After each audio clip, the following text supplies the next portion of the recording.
This will be obvious later, but my mom never told me any of these stories. Edie would have, but Mom didn't like bringing up the past. Though, when we adopted a stray kitten, she was the one who named it Molly.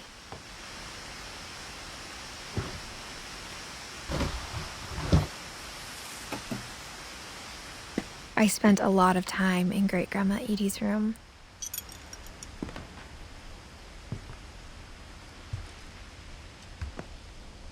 Her room was like a museum.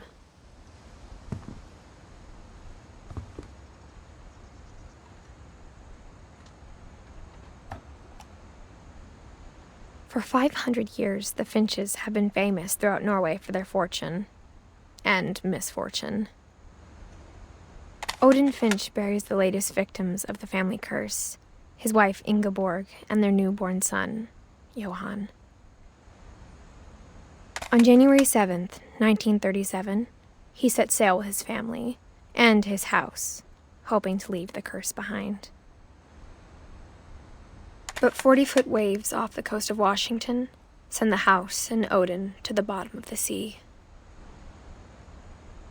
Odin's daughter Edie, with husband Sven and baby Molly, step ashore on their new home, Orcas Island. Odin Finch is the first to be buried in the new family cemetery. His daughter Edie is already dreaming of a new Finch house.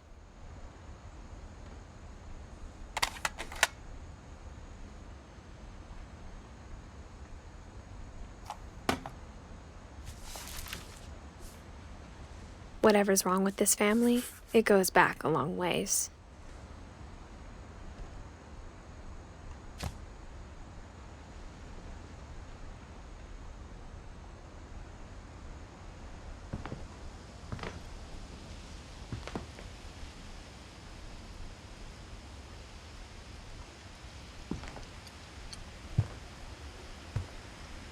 When Edie told people Sven was killed by a dragon, she could also have said he was building a dragon-shaped slide that collapsed.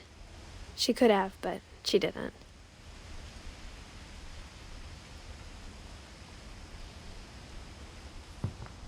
Even in her 90s, sometimes Edie seemed a lot younger than my mother.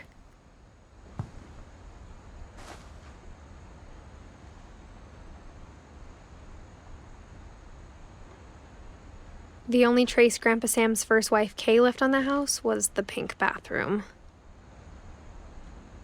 It was a pretty big trace.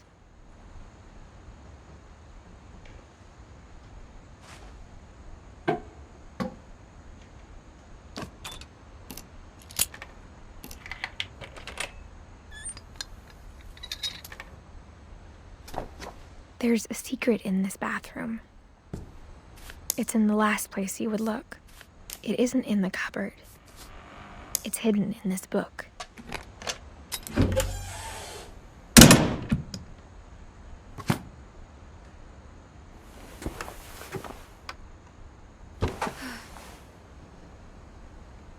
Sven gave Sam an old camera he'd refurbished.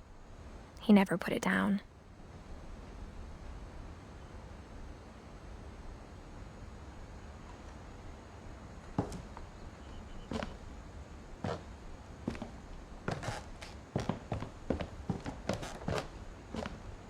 From the paintings on the wall, it was clear my brother Milton had been here before me.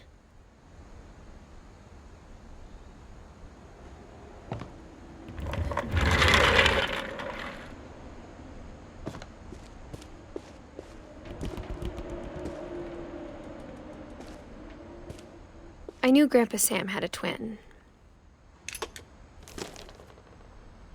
and that he never talked about him.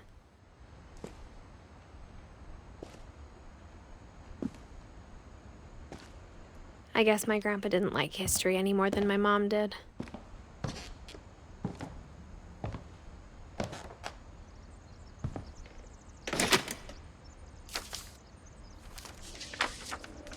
How I Want to Remember My Brother by Sam Finch. The thing I remember is that when he made up his mind, that was it.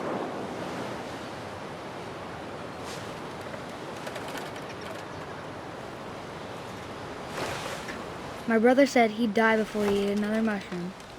And he did. At Barbara's funeral, we swore we'd never be afraid again. And he wasn't. I think Calvin always wanted to fly.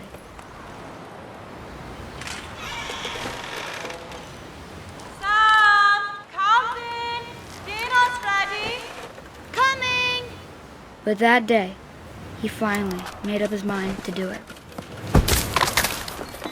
I told him going around was impossible. Maybe if I hadn't said that.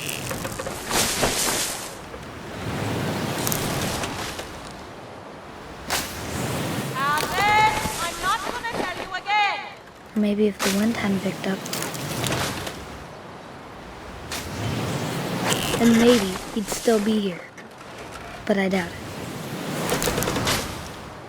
I think he'd already made up his mind.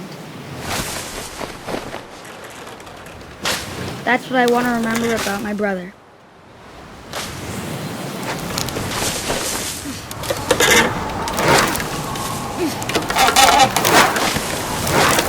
The day he made up his mind to fly. And he did.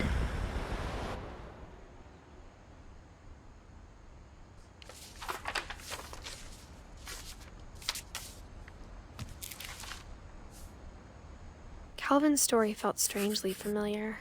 When I was younger, I remember trying to do the exact same thing.